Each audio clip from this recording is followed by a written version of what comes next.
Hi, welcome to session 2 of the third topic of the semester, Texas in the Mexican Nation.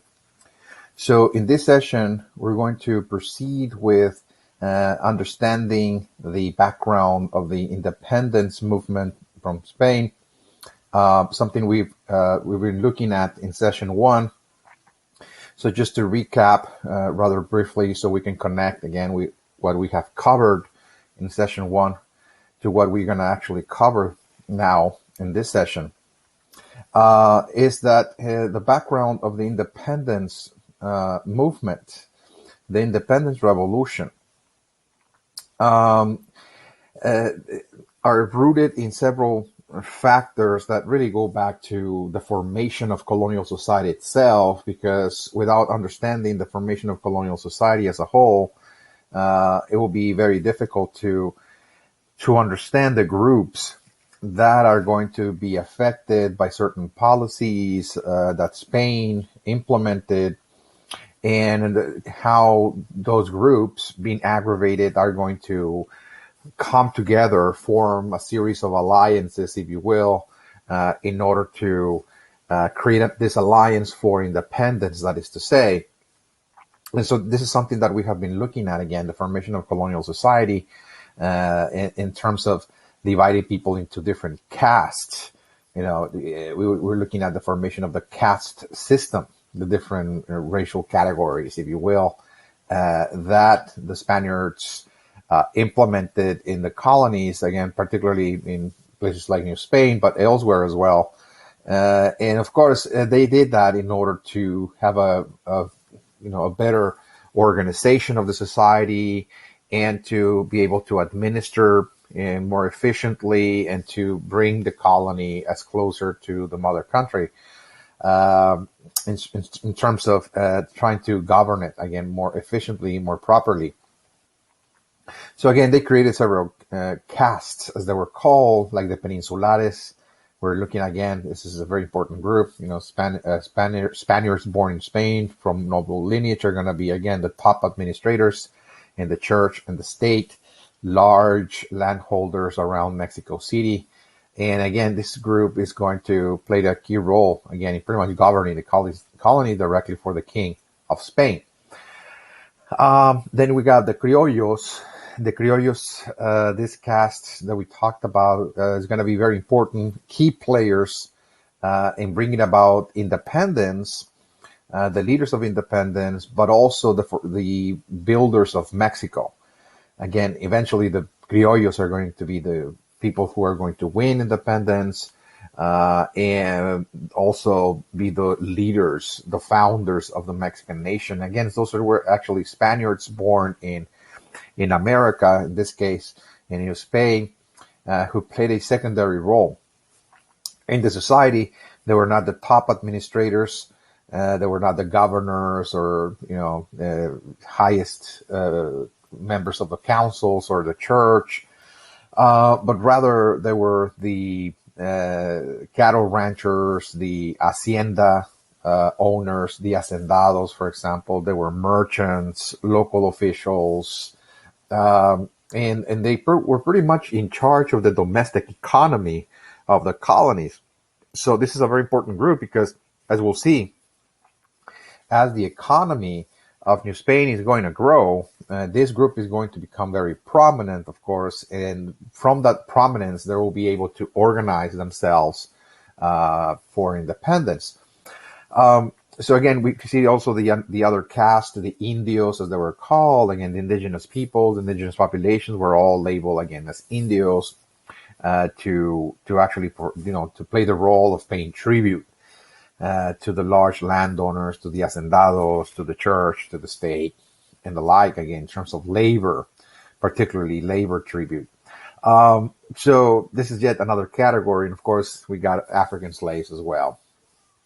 We talked about how also there's going to be a population boom, again, in New Spain as we move into the late 1650s. By 1650 onwards, we're going to see population growth, demographic growth, and the formation of new castes like the mestizos, again, the Spaniards, people that were born from Spaniards, and indigenous peoples, again, the offspring of Spaniards and indigenous, again, will be called mestizos, and they're going to become the largest group of the colonies after the indigenous population. And so again, mestizaje or mestizos are also going to be playing a key role here, because this group is going to also form part of the growing middle class as well, of independent artisans, shopkeepers, for example, weavers, bakers, etc. So we're going to see again that the mestizos are going to kind of form a kind of middle class that is on the rise. And as a result of this population boom, we're also going to see the transformation of those societies, colonial societies, again, into capitalism. As we move into the 1700s, what happens is that, again, we see now the colonies going into a market economy, a commercial economy, precisely because there was the need to create more enterprises in order to supply the needs of the growing populations of the cities, of the ports and the towns and all the settlements. There was a need for products to feed the people and all the items they needed for their daily use, their daily living. So again, we're going to see a boom also in enterprises again. So this boom in enterprises, again, that happened in the 1700s was very important because it's going to bring capitalism, the idea of private property, commercial enterprise that is geared to produce products for the market in this case, but also the rise of the criollos, the Spaniards born in New Spain are going to actually gain significant status because they're the ones actually creating those enterprises, the large haciendas, the large ranches, cattle ranches, for example.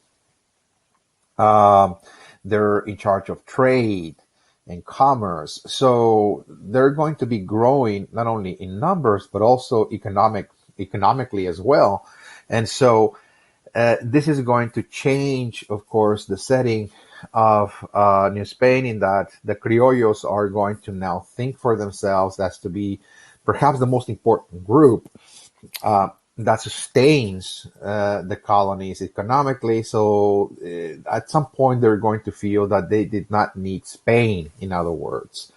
And they did not need Spain because the Spaniards, of course, are not taking into account the criollos whenever they create policies.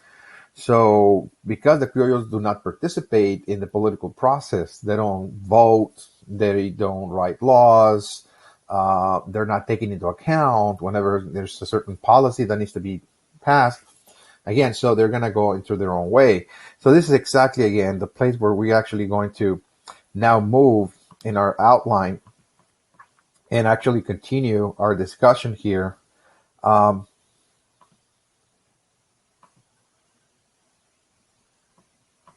right. So as outline indicates here is that now we're moving now closer and closer to independence. Now that we have this, understanding, this general understanding of colonial society, which is going to be very important for understanding the formation of Mexico itself after independence. So again, I mentioned the criollos are on the rise. They're pretty much dominating the domestic economy, most of these commercial enterprises, and they're going to be affected, as we'll see, by a series of policies. The criollos are going to be affected by a series of policies that the Spaniards, the Spanish crown, in this case, implemented in the 1700s. After 1715, we're going to see a series of reforms issued by the Spanish monarch, reforms that were known as the Bourbon reforms. The Bourbon reforms are a series of economic and political policies that a new dynasty that comes into Spain to rule over the Spanish Empire, the Bourbon dynasty, which are actually French, by the way. So there's a French dynasty that comes into Spain to rule over Spain. And when they come in, the Bourbons, that is to say,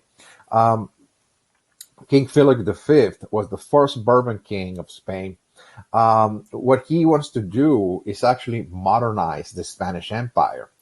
He believes that the Spanish Empire was administered very inefficiently, that the colonies were really operating on their own for the most part, in that most of the products that the colonies produced were not really sent to Spain, okay, as it should be. That the colonies, in many cases, were actually exporting products to the competitors, the competition, whether they were Portuguese merchants, they were trading also with French and British. So they wanted to end that and just, again, tie the colonies to Spain in terms of the commercial exchange, that the colonies could only trade with the mother country. And they also wanted to extract more revenues from the colonies, because the colonies were, pretty much operating on their own. And there was very little revenues extracted from the colonies. So, this is something that in the 1700s is going to occur, not only in the Spanish colonies, but also in the British colonies. Great Britain is doing exactly the same thing to their 13 colonies of North America. So if you have taken U.S. history, you're probably very aware, again, that in the 1700s, particularly after the French and Indian War, that ended in 1763, the British began to tax the colonies and regulate the trade, and that led to the independence movement again, the Declaration of Independence of 1776.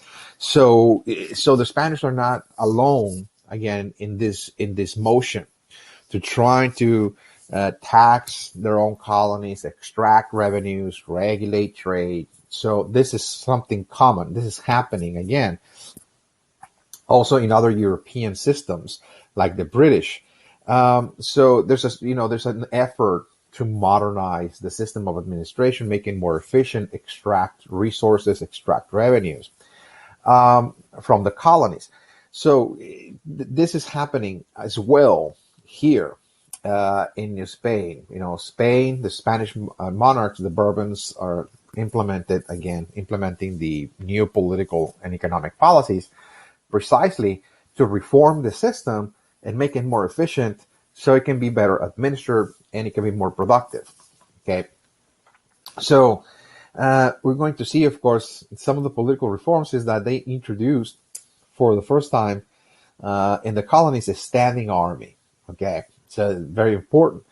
And this is significant, because what the standing army meant was that they were going to come in here to enforce the other policies that were to be implemented.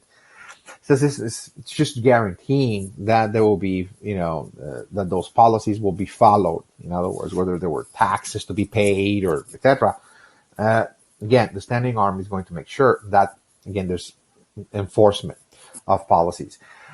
There's also a naval presence. The Spanish Navy, of course, is going to now guard and defend the colonies. But what it was well known is that they were trying to also prevent smuggling from taking place.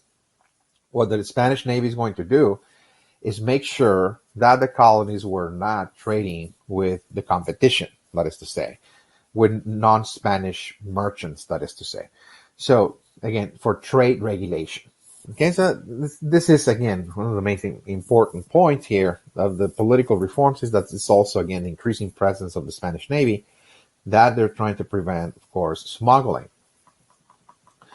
And also, there's going to be a new political group arriving to the colonies, most of them appointed by the Spanish king, known as intendants, or intendentes, as they were called, intendants, who arrived to the colonies to supervise the colonies in every aspect.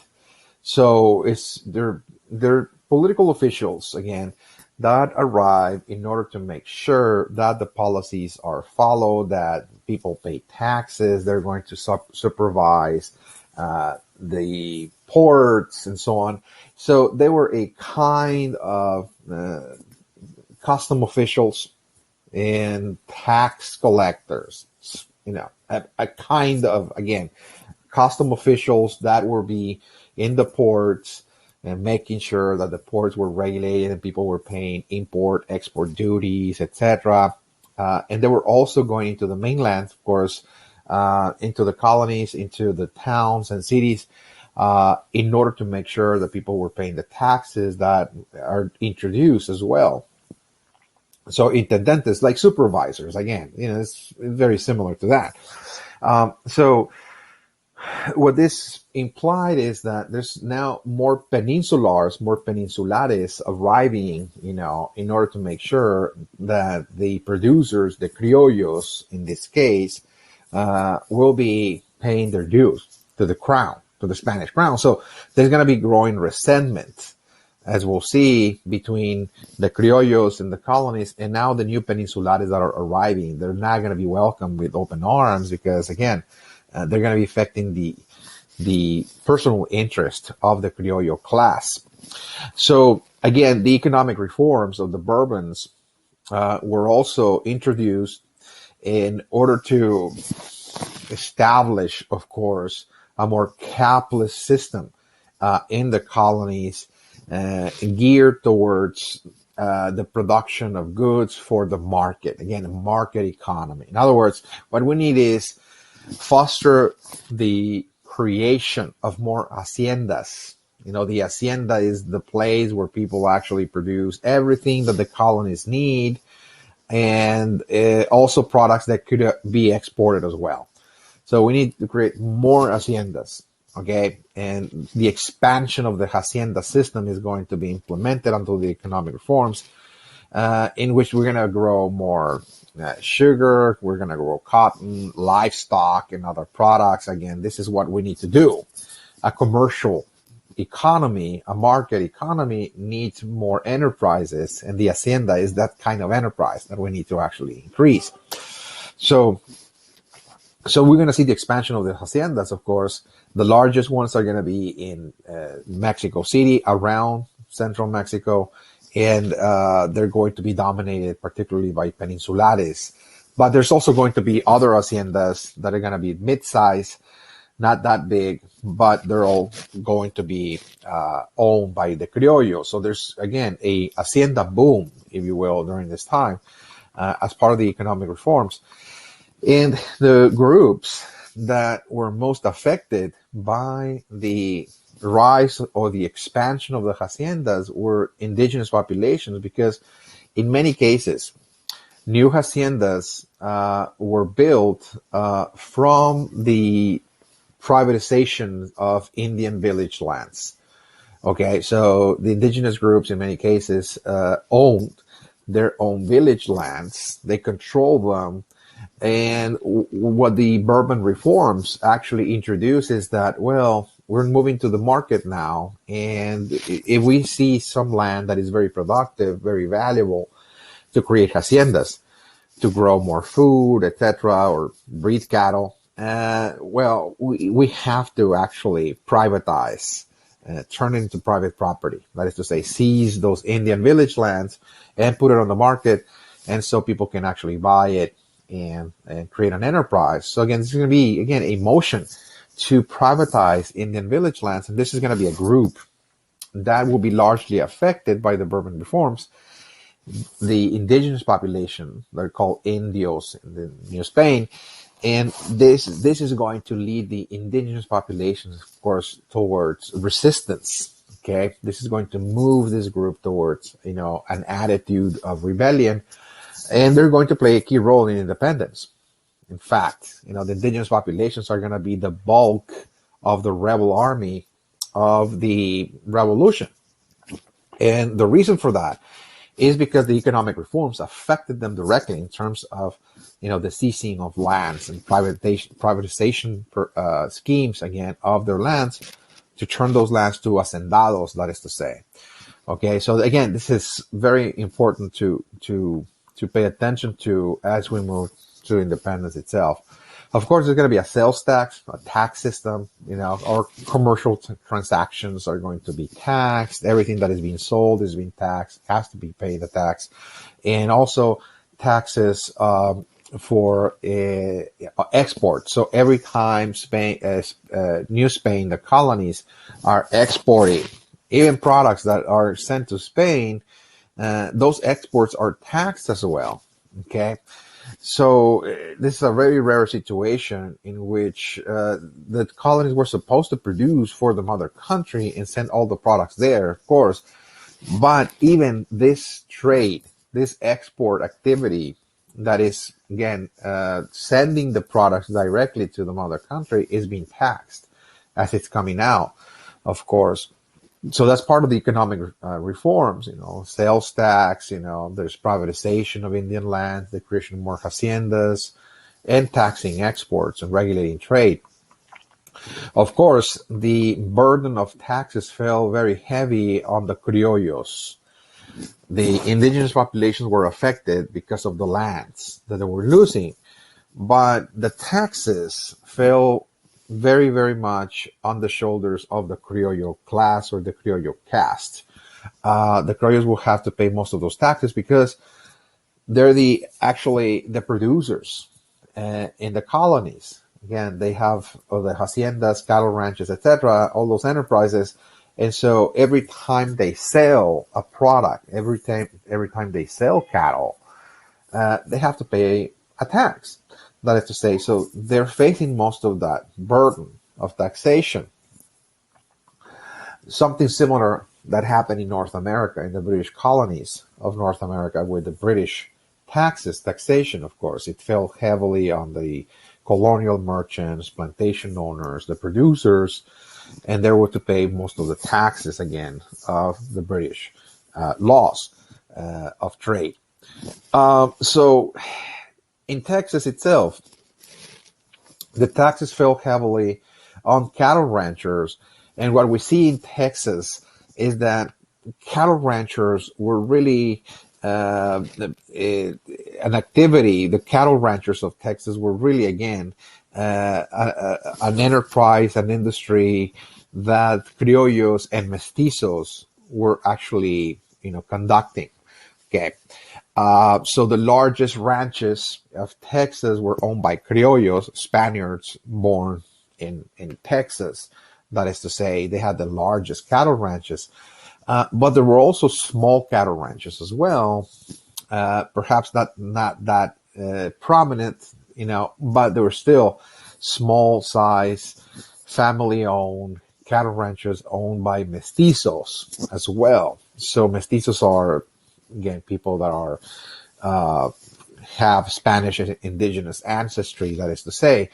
In those two groups are going to be affected by the Bourbon reforms because they're going to have to pay taxes on their property. They're going to be paying taxes on their sales. Every time they sell cattle, they have to pay a tax. If they're driving cattle to Louisiana, for example, okay, well, as they're exporting that cattle, because remember, exports are taxed. So as they're actually exporting their cattle to actually take it to Louisiana, they also have to pay a tax, and so on and so forth. So the Bourbon reforms affected those two groups, and eventually, as we're going to see, is that cattle ranchers are going to become the leaders of the independence movement in the Texas province. So Texas also joined the independence. It supported the independence movement. And what we're going to see is that the cattle ranchers were the leaders, again, of the independence movement. And they form an army, if you will, to combat the royal forces of Spain. And there's going to be, of course, a revolution in Texas for independence, that cattle ranchers were leading. And of course, this is very understandable from the perspective of how the Bourbon reforms were affecting the producers, the entrepreneurs directly. Okay. So in sum, the Bourbon reforms as a whole led to a more rebellious climate in New Spain.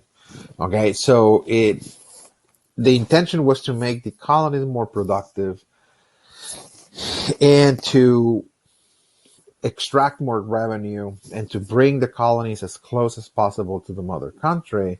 But ultimately, what the Bourbon reforms actually did was to pretty much sow the seeds for rebellion, because this is now affecting directly several groups, indigenous groups. It's affecting the criollos and also the mestizos as well. Okay.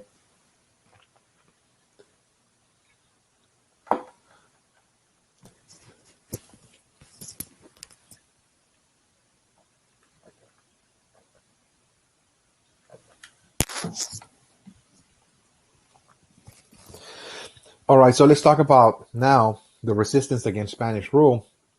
So we're moving towards independence now, and we're going to see, again, several moments in the colonial society of New Spain that we can see that there were already signs, again, of resistance, if you will, that are going to be moving the colonies slowly but surely farther and farther away from the mother country until the point of breaking point again in 1810, the Declaration of Independence. And the Independence Revolution begins in 1810. So I mentioned that the criollos, in many cases, will become the leaders for independence. Okay, the criollos. And that is true, particularly when we go back as far back as the 1500s. There's already signs that not all the colonizers, not all the people that were coming to colonize New Spain, or Mexico as it was called, ancient Mexico, and pretty much build a colonial society, not all of them, or not all of them agree with the policies of Spain and how the process of colonization was unfolding.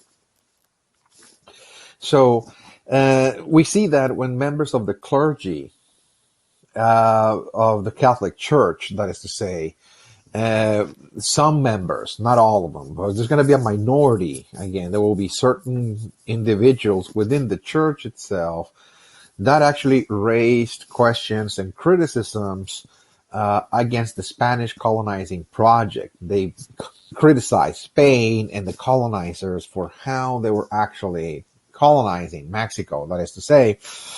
And this is going to remain a tradition, by the way, that persisted over the centuries of colonization.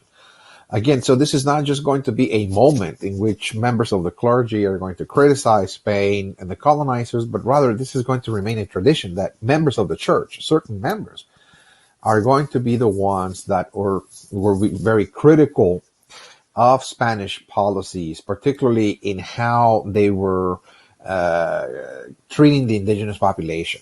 Okay, so there were members of the clergy that actually sympathized with the indigenous population, and they believed that that they were on a mission to spread Christianity. They said, well, we are trying to convert the natives, we're trying to spread Christianity, but we see that some colonizers are not helping in this endeavor because of how they treat the Native American groups, that is to say. So instead of Native Americans converting to Christianity, in many cases they resisted the conversion. They rejected, this religion, precisely because the colonizers were not, behaving according to those principles of Christianity, if you will. So again, this is something that was first raised by the bishop of Chiapas, one of the provinces in south of Mexico, by the name of Bartolomé de las Casas in the 1540s. The bishop actually wrote letters to the King of Spain, complaints and grievances of how the hacendados, or the large landowners, were actually treating the natives and so on and so forth, and how the Native Americans will not convert precisely because of that treatment they received. And so he's going to become the biggest critic, okay, of the Spanish colonizing project. Bartolomé de las Casas, by the way, he will have to actually go to Spain and actually defend the natives before the crown and make arguments and so on and so forth. So the significance or the legacy of Bartolomé de las Casas is that he pretty much started out a tradition within the Spanish church in the Americas, known as liberation theology, in that there will be members of the church. What liberation theology said is that certain members of the church believed that they have the duty and the responsibility as good Christians to actually help the poor and side with the oppressed, that is to say, and bring about the liberation of the Native Americans and all the poor people. But again, Native Americans was really one of those groups that they saw most oppressed, if you will.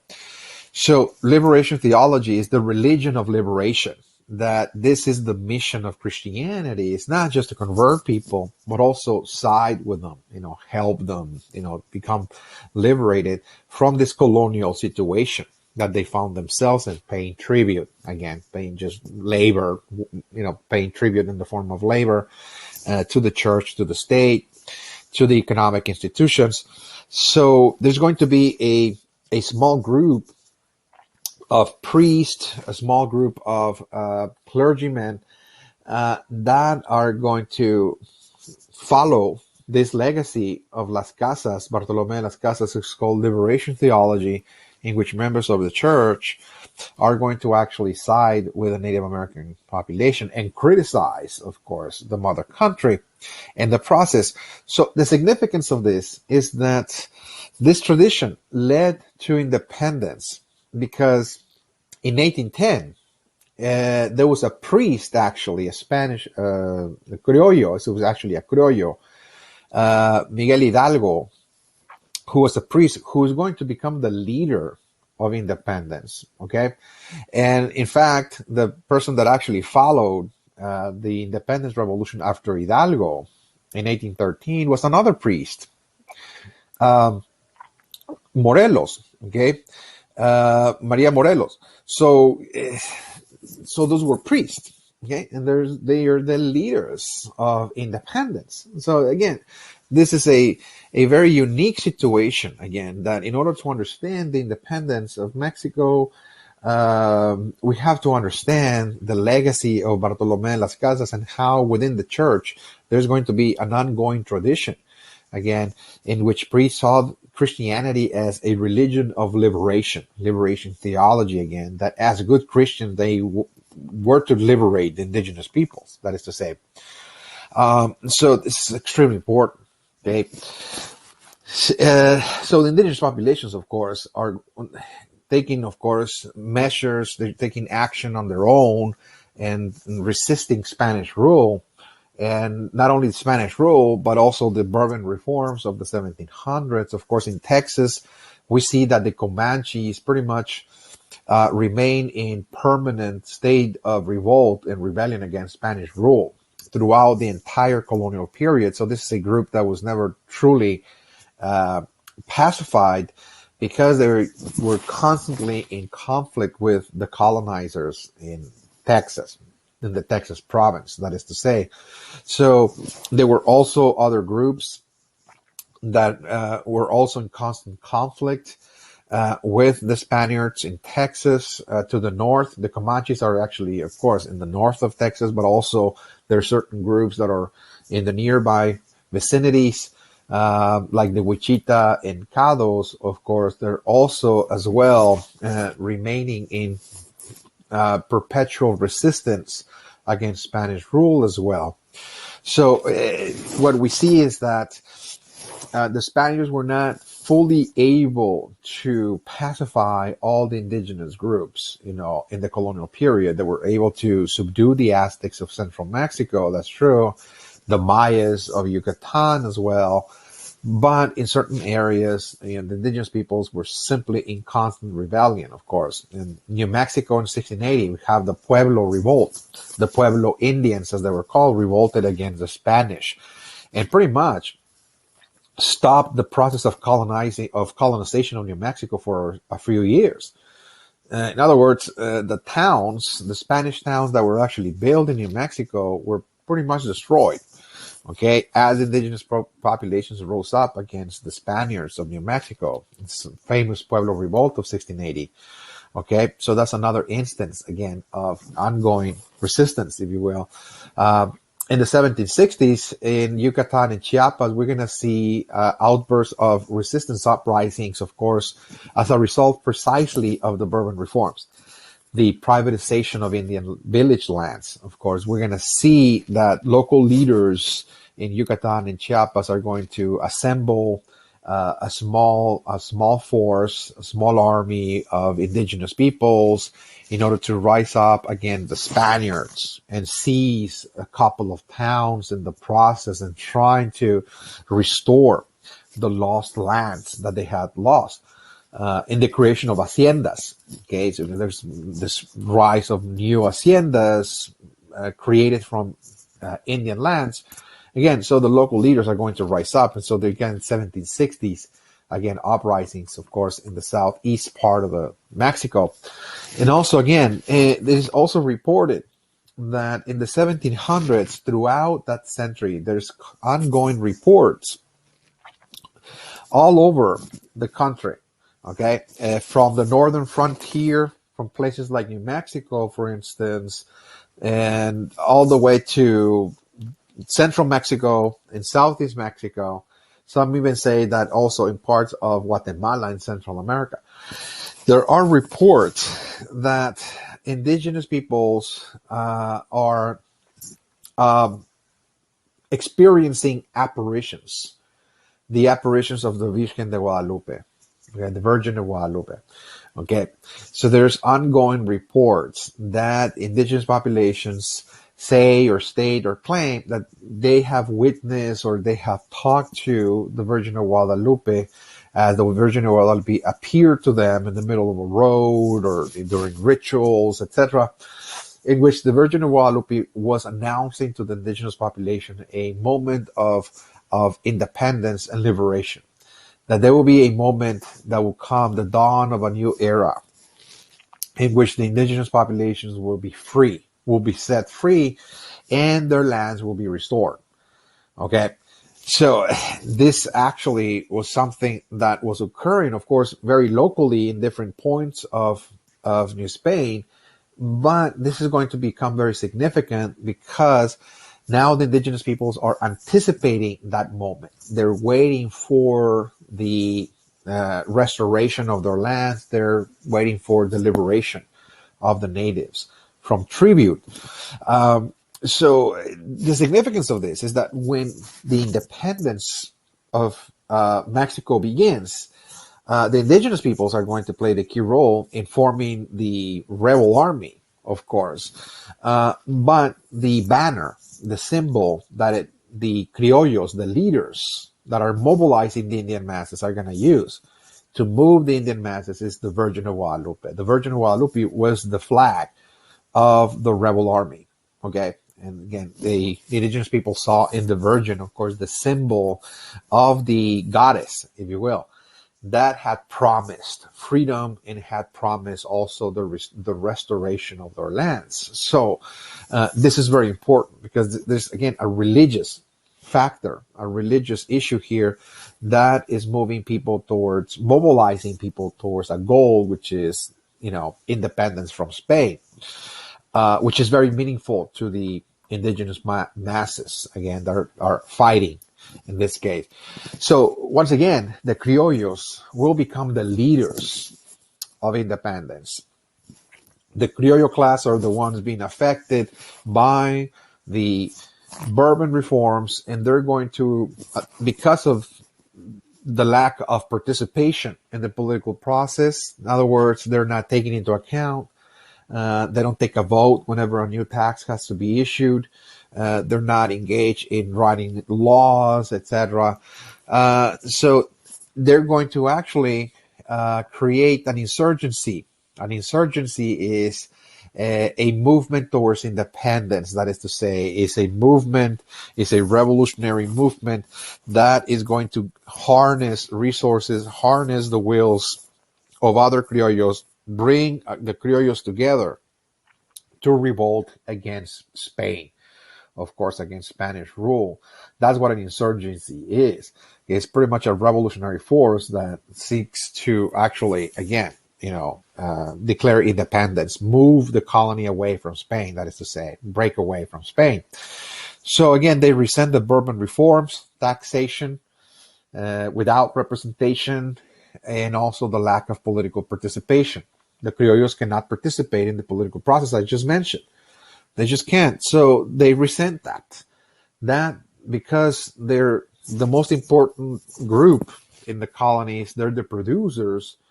They are, paying most of the taxes. They carry most of the burden of taxes.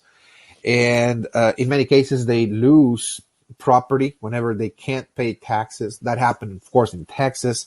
Cattle ranchers at time will lose their ranches whenever they couldn't pay those taxes, and that property was simply seized and was actually turned to the King of Spain. The King of Spain will become now the owner, if you will, of that property, and actually he could indeed just sell your ranch to another individual if that was the will of the Spanish king.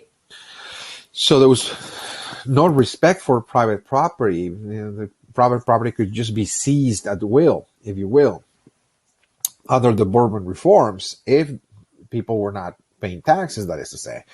So again, the criollos resented that. And also, again, in 1808, finally, the criollos saw the opportunity precisely to begin now organizing the insurgent force, again, this revolutionary force, if you will, to move now the colony towards independence and declare independence. The opportunity was presented in 1808 when the French ruler, Napoleon Bonaparte, invaded Spain and actually occupied Spain for a few years. Okay? So in 1808, Napoleon conquers Spain, so to speak, and is actually removing the King of Spain. King Ferdinand VII is being removed from the throne, placed under house arrest, and Napoleon Bonaparte pretty much put somebody else, a family member, again, to rule Spain. So there's a French ruler, okay, now ruling over Spain, and the Spanish king is no longer in power. So since the Spanish king is no longer in power, what that meant is that who rules the colony? Okay, who rules New Spain? There's an absence of power. It's called a vacuum of power. It's an absence of power in New Spain because the leader, the monarch, is under house arrest. So he has no power over the colonies. So this presented the perfect opportunity for the criollos of New Spain to now seize the moment and say, this is the moment that we have to now organize ourselves in order to actually take control of the provinces, take control of our own towns, and in due course, declare independence. Of course, in Spain itself, what happens is that because the king is no longer in charge, there's also certain social groups within Spain, middle class individuals for the most part that were not members of the nobility, that wanted some form of participation as well in the Spanish Empire. They see also the opportunity that, well, maybe we need to create a different system of government, that it will be more representative, that instead of being governed by a monarch, why don't we just create a Congress, a parliament, okay? The creation of a Spanish parliament. So again, this also proved to be a very valuable opportunity for Spaniards to create a more representative form of government. In this case, they created a Spanish parliament composed of representatives coming from the different provinces of Spain, that is to say, like a Congress, if you will. Again, the purpose is that the Spanish parliament was to be the legitimate government of Spain. that did not recognize the rule of Napoleon or his family member that is now ruling over Spain, that the Spanish parliament said, no, we are the authority. Okay, we are. So again, it was composed of representatives coming from different sectors and provinces of Spain, and their purpose is to resist French rule, to drive out the occupation, the French forces, that is to say. This Spanish parliament was called the Cortes de Cádiz. That's the name of the Spanish Congress or Spanish parliament. That will rule over Spain again for many years to come, by the way. So this actually served as a blueprint for the colony of New Spain to create exactly the same kind of system.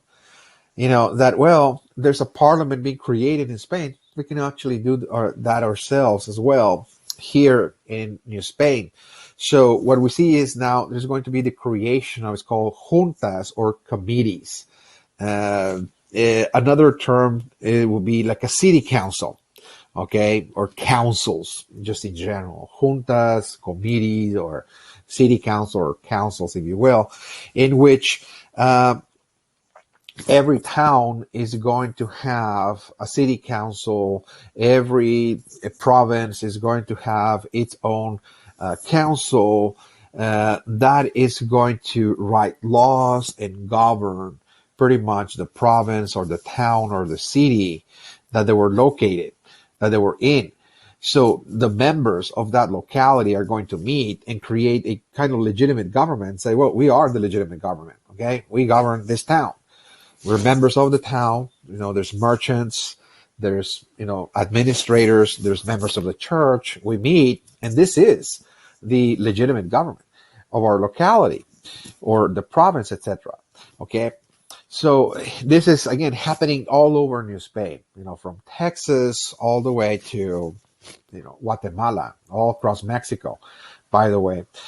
So what this is going to lead to is that as every city and every province and every town is now self-ruled, that there's councils governing each locality, what we're going to see is that precisely we're going to see that members of those little councils are going to start now forming, of course, a revolutionary force.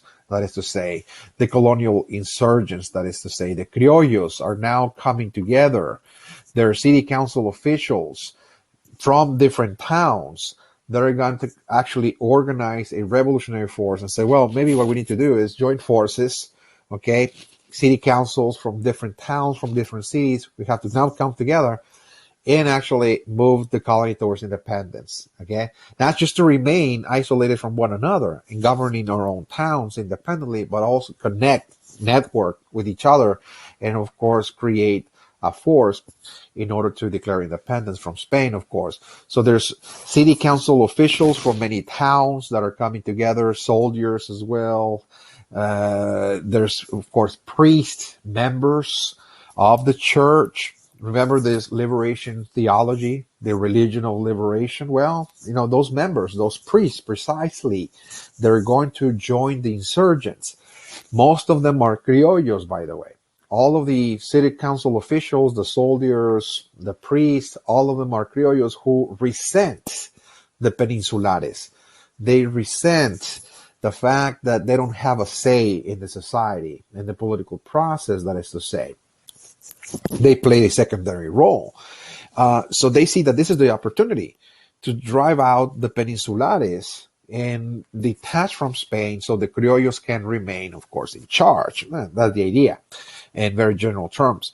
So one of those priests, again, from the city of Dolores in the province of Guanajuato, is going to be precisely that figure that is going to rise up as the leader of the independence and declare independence. Okay, so there's not going to be, at this point, a written document.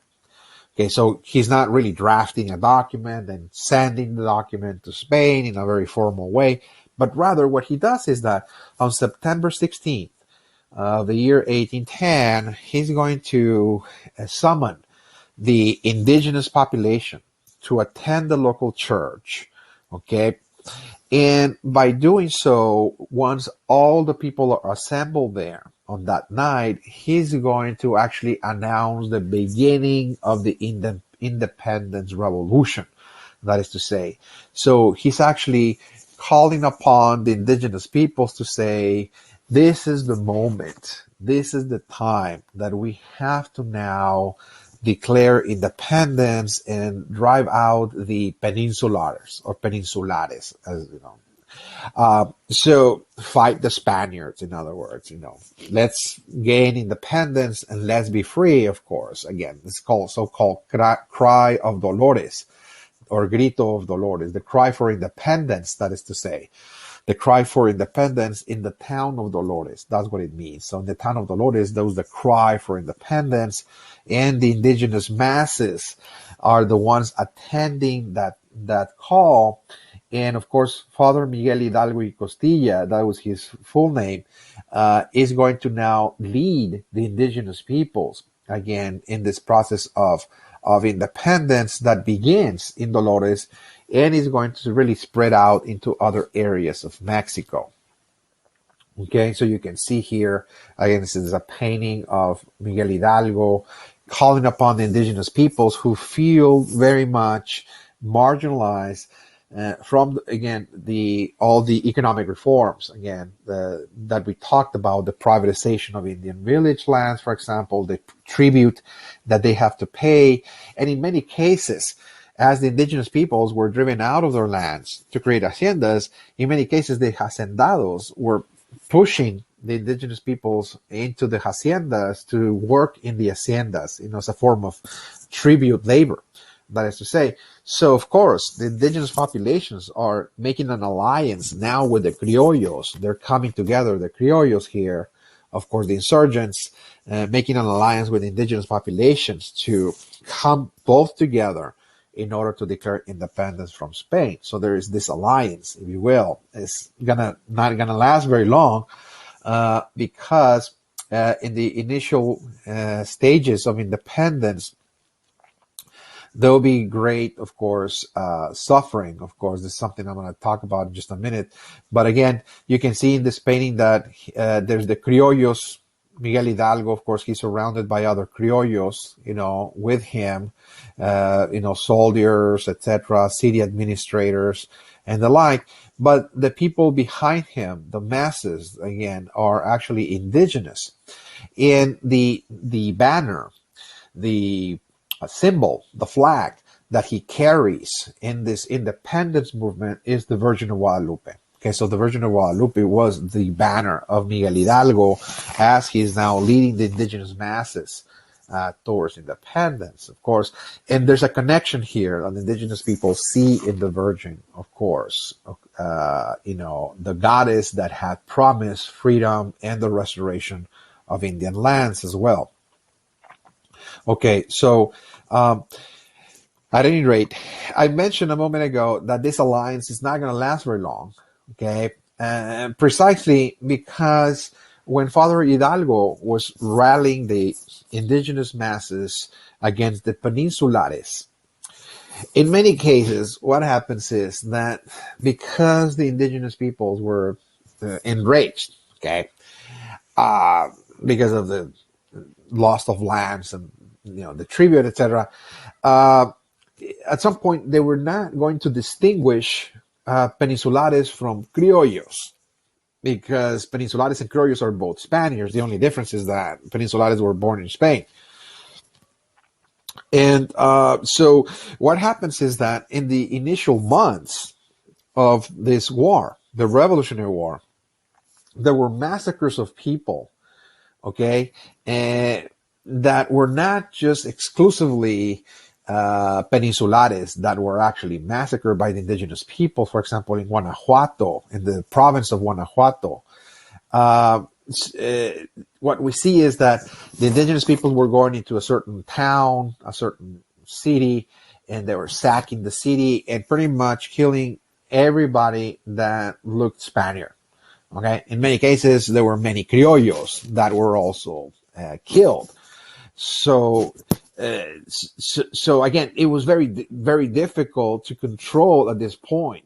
Hidalgo could not really control the Indian masses, and the Indian masses were on a rampage, so to speak, just on a killing spree in which they were just, again, unleashing their discontent, their anger, their fury onto the Spanish-looking population, and in this case, were killing both criollos and peninsulares without asking any questions.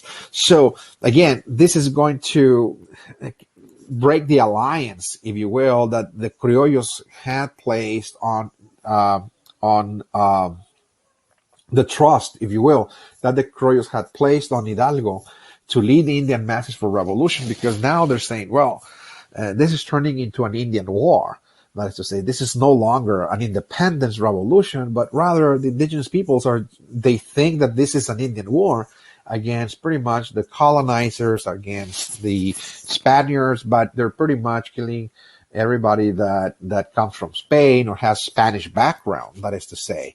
So again, the criollos are not going to, continue with this alliance. Many criollo officials are not going to see this as productive. This is not going to end well, in other words. Okay. So again, the fear of an Indian war is going to actually, withdraw the support of the criollos for the cause of independence that Hidalgo was leading, by the way. So again, we see the formation of a royal army that is in charge of quelling the revolt. Again, the royal army is composed of generals who are peninsulares, born in Spain.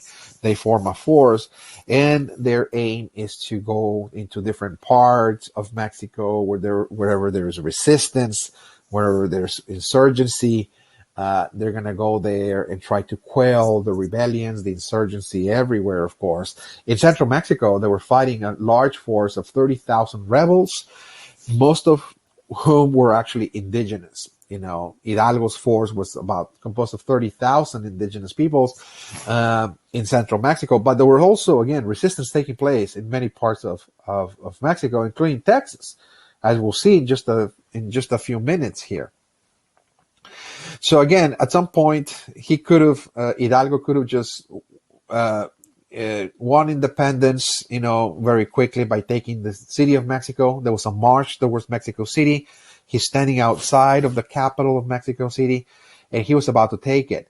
He had 30,000 people at his disposal, but he spared the city.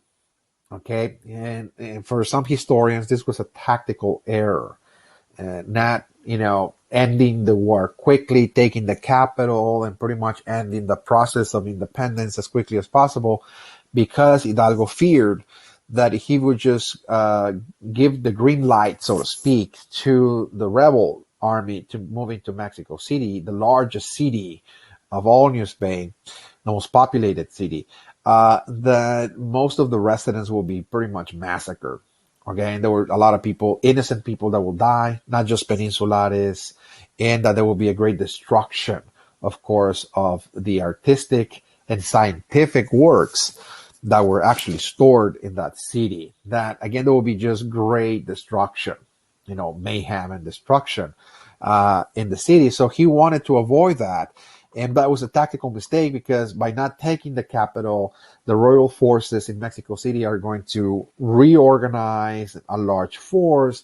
And now this large force will be sufficient to start now driving out Hidalgo from the Valley of Mexico, central Mexico. And now Hidalgo is on a retreat. And now he's actually fleeing from the royal forces. He's fleeing for his life, and he goes up north. His idea is, I want to go to the United States.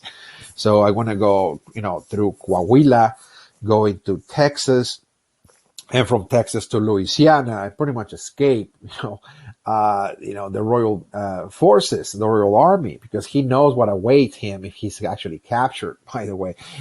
So in 1811, of course, he's going to be captured in Coahuila, the province south of Texas. And in Coahuila, he and other rebel soldiers are going to be, of course, tried for treason, and tortured and executed. in 1811, of course. But the significance of this is that now the rebellion has spread up to the north. So because he takes a rebel army with him as he is fleeing, there's going to be outbursts of resistance and rebellion against Spanish rule, not only in the Central Valley of Mexico, but this rebellion spread northward as well, all the way to Texas. So even Texas will become part of the resistance. It will become part of the independence movement as well. There will be a support for independence from Spain. All right.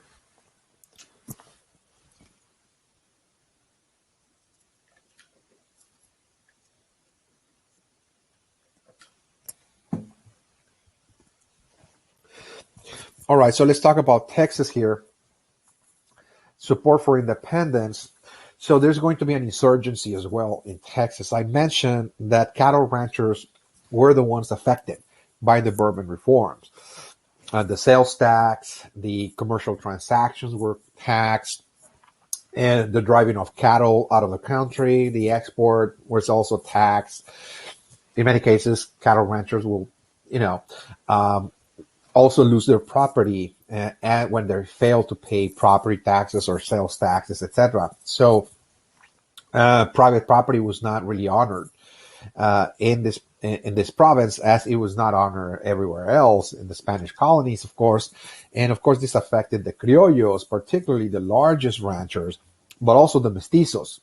I mentioned the mestizos were also composed a small group of people that were also cattle ranchers that perhaps not owned the largest ranches of Texas, but they were in fact participating in that industry as well. So the rancheros are going to lead the motion for revolution. The rancheros will become the leaders of independence in Texas because, as I mentioned, the heavy taxation on their cattle sales, the trade, and in many cases, the loss of property. So they wanted to free themselves from that system in order to implement a different systems. Once Texas gained independence, they wanted to introduce a system that will honor, of course, private property. Okay. The sanctity, the sacredness of private property was very essential for them.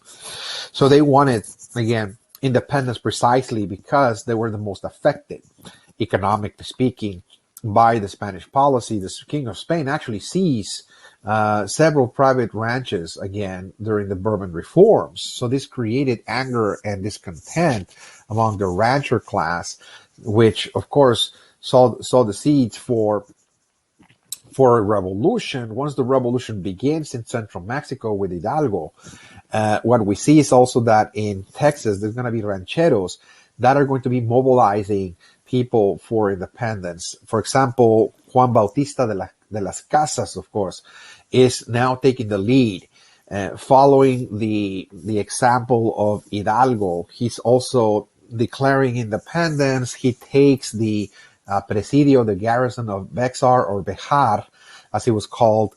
And by doing so, he's now declaring independence of Texas, and he's going to become the provisional governor for a while. Didn't last very long. Again, so he declares independence, and Las Casas becomes the provisional governor of Texas during this revolutionary process, that is to say. So this is going to be important because this situation of Texas moving towards independence here from Spain is going to repeat again in 1836 when Texas was trying to gain independence from Mexico. And again, the rebels in Texas were also seizing the presidio and the missions from San Antonio again. So Bejar, of course, is a presidio. The Bejar presidio, of course, is also in the San Antonio vicinity as well. So very similar. It's almost like a kind of like a rehearsal of what is to come, of course, in 1836.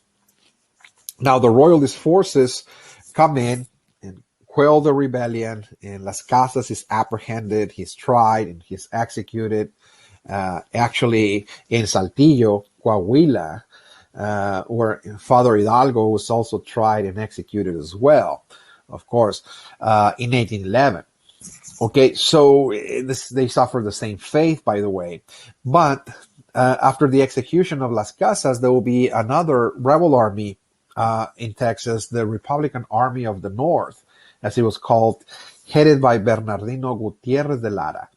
And this army is not just be composed of local Texans, but also peoples that are coming into the Texas province from places like Louisiana in the United States. For example, there's a former Army officer by the name of Augustus McGee that joins the Republican Army of the North that seeks the independence of Texas from Spain.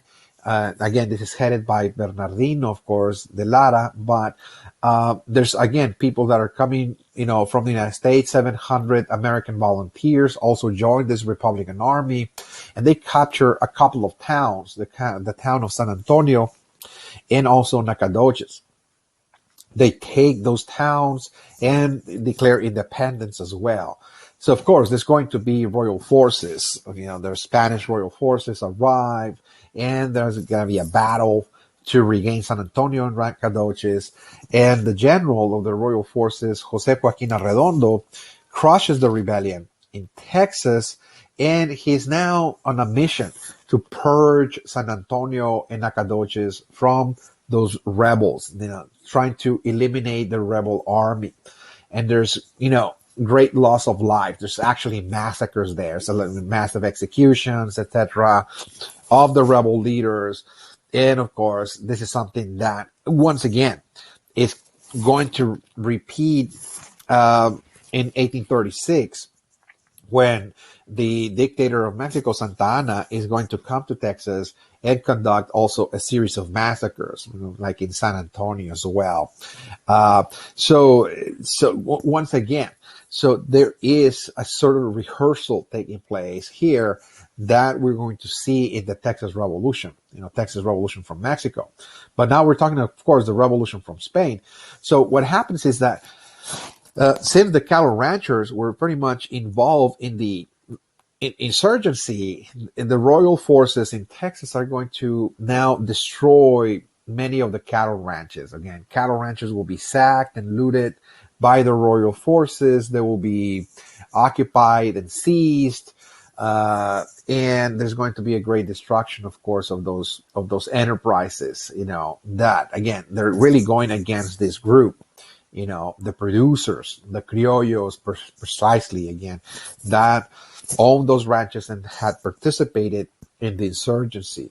Okay, so this left a scar, if you will, on the peoples of Texas that is going to reopen that wound, if you will, in 1835-36, when Texas was trying to gain independence from Mexico. So this is something that, again, I'm going to actually go over once we move into the independence, the revolution of Texas from Mexico. But as for now, let us just understand very quickly the independence of Mexico. Okay, and very quickly, again, how Mexico gained independence and becomes an independent nation.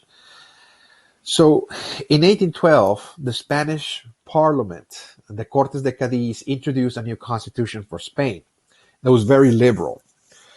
And in this constitution, this liberal constitution, Spain is ending feudalism. The idea that people should pay tribute to a landlord, for example, in the form of labor, of products. The idea that some people inherit their status, from their families, that their privileges, entitlements are given by their birth. In other words, that's what feudalism is. So they eliminate that. They eliminate the absolute monarchy, that the monarch is not going to be the absolute ruler of Spain, but there's going to be a Congress also to be taken into account, and also the separation of church and state, that the church and the state should be separated and treated separately, okay, separate functions. So again, this liberal constitution really brought social equality to Spain, at least in principle. This is what it was attempting to do, is, again, create the conditions for social equality, that nobody should be treated differently or with special privileges, because now we're moving again into a more liberal state, in which people pretty much enjoy the same protection and the same equal protection under the law, and also a Bill of Rights. again, that there's certain guarantees, certain liberties that are actually written in a document that Spaniards are given, of course, by the government of Spain. So what that meant is that Spain was moving towards a different system of governance that was more liberal, departing from the traditional system of the past, of this absolute monarchy with a strong church, and the feudal lords, of course, that were governing alongside with the king. So it's becoming far more liberal. And of course, when we see the independence process after 1813, after the execution of Hidalgo, what we see is that the leaders of the independence of Mexico are not necessarily criollos anymore. Now there is people of mixed racial groups. The mixed races are now leading the insurgency now. The criollos are kind of withdrawing their support because they see that this is turning into a kind of indigenous kind of warfare, if you will, or class warfare. So the criollos do not support it. And mixed races take the lead, okay? Like Father Jose Maria y Morelos, another priest, once again, liberation theology I mentioned, who in 1813 creates a congress in the city of Chinpalcingo and writes a Declaration of Independence. Now we have a written document that is drafted in which they declare independence from Spain, declaring the independence of all the provinces of New Spain from Spain, abolishing slavery, abolishing the categories of race and class that have divided colonial society. In other words, we're not going to label anybody like indios or, criollos, etc., mestizos, that we're all just citizens, in other words, of Mexico, and actually a respect for property rights. It's also, again, indications that now, of course, we have to respect private property. Nobody can seize property because, they fail to pay a sales tax, etc. Again, things like that. So again, this was really moving Mexico, at least the independence movement, towards a more liberal kind of system, just like Spain. More liberal society, treating people equally, etc. So, of course, the conservatives in Mexico, in New Spain, are not going to welcome with open arms, of course, the liberal tendencies of the new Spanish government, the Spanish parliament, the liberal constitution, nor the rebels, again, fighting for independence. So the conservatives in Mexico, who are, of course, criollos, the Creoles, and the Peninsulars, now come together and form an alliance, okay, and say, well, we need to come together because Spain is going too liberal and the insurgents are also kind of going too liberal as well. So in order to preserve our rights and our privileges, the Creoles and the Criollos and Peninsulares, those two groups that had, of course, been fighting, in the initial stages of the war, they're now building an alliance in order to check, if you will, this liberal radicalism that was on the rise, both in Spain, but also here in the colony. And they're now thinking to gain independence. Say, well, we need to declare independence. We need to declare independence from liberal Spain.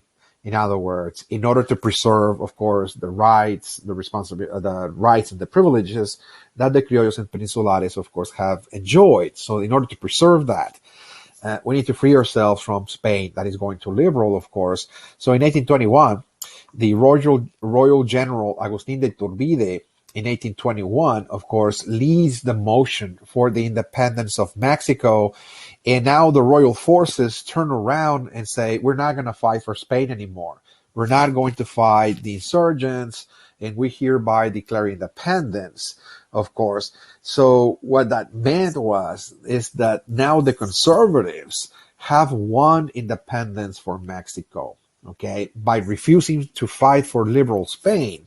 What they said is that we're not going to fight anymore, and we declare independence from Spain. So we want our independence. What they were actually saying is that we're going to be independent here in order to maintain the system, the conservative system, of course, that they have enjoyed in the past. And of course, the system, of course, is one in which the criollos, particularly, of course, are going to be, dominant in this new nation of Mexico. Of course, they're going to be dominant. So again, in part two, we're going to be looking at the ordeals of the new Mexican nation. We're going to be looking at the new Mexican nation. Of course, we're going to be looking at Texas as well in this process.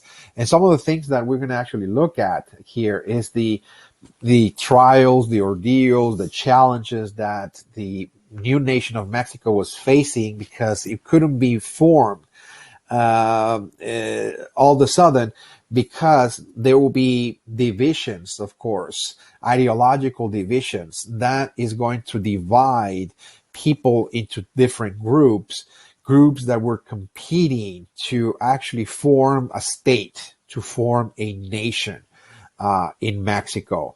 So yeah, the conservatives won independence, that's for sure. But as soon as independence was won in 1821, the people that won independence, the criollos and the peninsulares, that are now one single group, they're now just simply known as the criollos. Of course, no longer peninsulares, because again, peninsulares are simply, again, Spaniards born in Spain. But again, now there's peninsulares and criollos simply become one single group, criollos. They're going to become divided ideologically in terms of how to build the nation of Mexico. And this is going to plague Mexican history for an entire century, okay, the entire 19th century. Most of the problems of Mexico of the 19th century are rooted in those ideological divisions. Because the leaders of Mexico have two different visions for the future of Mexico, how to build a state, how to build a country, what kind of model are we going to use, in order to build it. And those two ideological divisions were simply very generically labeled as liberals and conservatives. So the criollos, the Spaniards, in other words, that now rule over Mexico, the dominant group that had won independence from Mexico, they're now dividing after independence between the liberal and the conservatives. That is to say, the liberals are actually people that prefer a federal republic, in which the states and the local cities, the towns, retain a great degree of independence. It's called state and local rights. That's what a federal republic. In other words, they want the states to govern their own affairs. They want the local towns and the cities to pretty much govern their own affairs. Whereas the conservatives, of course, want the system that Spain had introduced, of course, in the colonies in the past, and that is a system in which there was a kind of monarch, okay, a ruler who was absolute, ruling from Mexico City. So they want, of course, centralized authority in the hands of an individual, a monarch, or it can be a president, but has absolute authority that rules from the capital and makes decisions for all the states. It makes decisions for all the towns and the cities of the nation of Mexico, because they believe that this is the system that the country needs to create unity and strength, to bring the states together, to bring a nation together in order to actually, again, strengthen the country. That is to say, so it is precisely, again, those ideological divisions that are going to start tearing the country apart, because both are competing to actually shape the country in one way or another. And again, as soon as the liberals were trying to form a state, the conservatives were trying to dismantle that. Again, so they will be fighting each other over and over again, of course, and Texas is going to be caught in the middle of those conflicts, of course, that are taking place back and forth, and there will be political instability. Okay, Texas being part of Mexico meant that it was caught in the middle of the crossfire between two ideological groups, the liberals and the conservatives, that are actually competing for forming a nation. And in this case, Texas will, in most cases, favor with the liberals, precisely because the liberals, as I mentioned, are actually the peoples that actually live in the provinces or in the states away from the capital. They're not in the vicinity of Mexico City, but rather those are merchants, those are actually small landowners, those are city officials that actually live in scattered all across Mexico in the different states and localities, and they want a certain degree of independence. They don't want to be ruled directly from Mexico City, that is to say, the liberals. So Texas, of course, is going to remain quite liberal.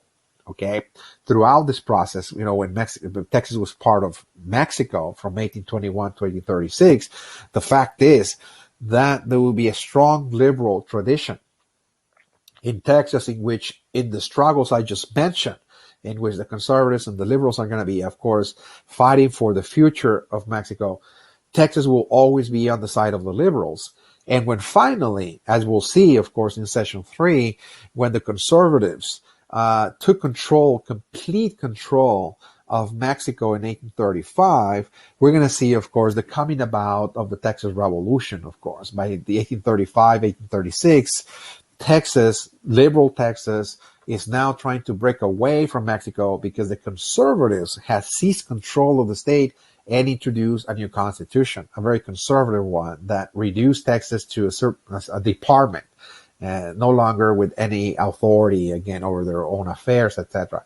So this is something that we're going to cover, of course, in session 3. We're not going to get into the Texas Revolution because we're now just examining at this point Texas and the Mexican nation. That's all we're actually examining. So we're going to look at Texas society, Texas culture during the Mexican period up to 1835.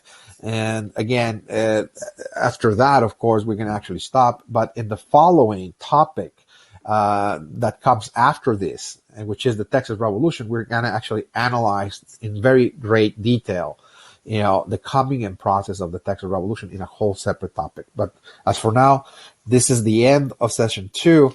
When we come back, we're going to actually continue, of course, the discussion of the formation of Mexico, the different projects, the different constitutions, and the role that Texas played in this process, again, of the Mexican state. Okay, so that's all I have as for now, and I'll see you then in session 3 when we come back. Bye-bye.